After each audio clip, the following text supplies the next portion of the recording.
Hello and welcome to another episode of Low Tech Health. I'm backlit today on Low Tech, or Let Ourselves Translate Expert Knowledge. We're continuing our talks about sleep hygiene. This right here, not the best sleep mask for sleeping, blocking out the light. That's why I use something that looks like an eye bra. It's fantastic. It covers both your eyes, makes a little space for your eyes to breathe, because yeah, your eyes do breathe. And if you can see, for those watching, we've got a little guest. The top right of our screens, you can't see him. It's a little robin that has made its nest in my porch. It's gonna be a quick talk today because I'm a little behind sleep hygiene wise. I have slept, cover this, I hate this, not sponsored. Fuck. Anyways, sleep wise, I slept in very late. My God, I don't even count the hours. I need to get some kind of bracelet or measurement so I can see what kind of sleep I get.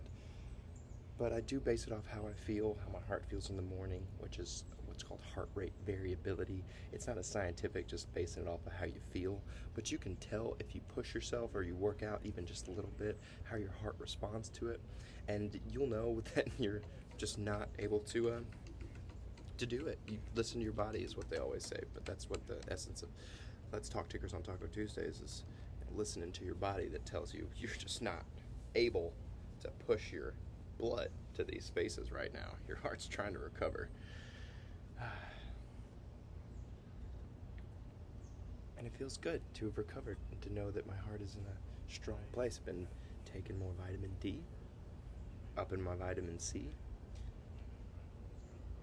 That's the 6 o'clock bell tolling, and it is 6:05. Something's happening. We've reopened and we're getting a little sluggish. Unfortunately, I'm seeing a lot of confounding of the cases of COVID, showing that maybe little spikes in pneumonia that aren't going to count towards COVID to make the numbers look a little bit less than they actually are. Who knows? We'll see by the general illness of society. They've already been kind of ill. You can tell this was waiting to happen.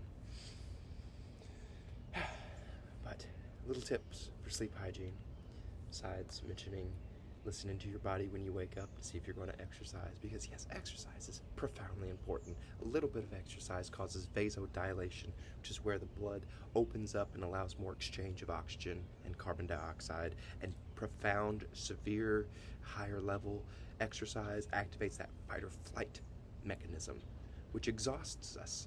The sympathetic nervous system and the parasympathetic nervous system, which is the rest and digest. Sympathetic nervous system gets your body pumping, gets you ready to fight, fly, foul, or freeze. There are several other options because you don't practice. You don't practice using your muscles and your strength and what it feels like. I notice a difference immediately. That all I did was 3 sets of pull-ups, 10 reps. And I did 100 Hindu squats, which is where you breathe out and breathe in as you go up, breathe in, breathe out going down like an accordion, and breathe in going up. It's opposite of normal squats.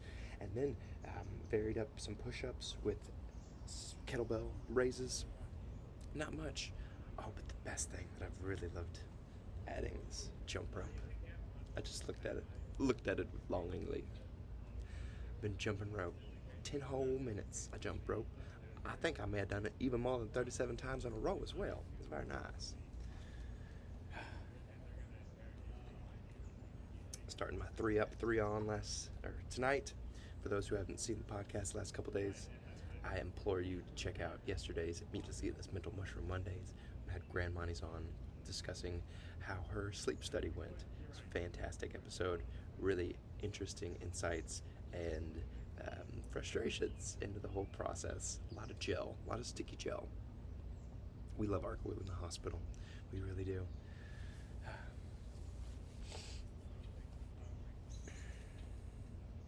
So to wrap up this Let's Talk Tickers and Taco Tuesdays, sleep hygiene tips, besides using an eye mask, not just a see-through translucent eye sleeve or neck sleeve, you can live in a basement apartment like me. You can blot out the windows with blackout curtains. You can take melatonin about 7 hours before you go to sleep, a microdose as well, not those 5 to 10 milligram doses, but a 300 microgram to increase bioavailability and incentivize upregulation of those receptors. That being said, I hope you all are sleeping well. Thank you for listening. I'll see you tomorrow on Wasabi Walnut, What's Hurting My Tummy Wednesday, continuing this week's theme of sleep hygiene.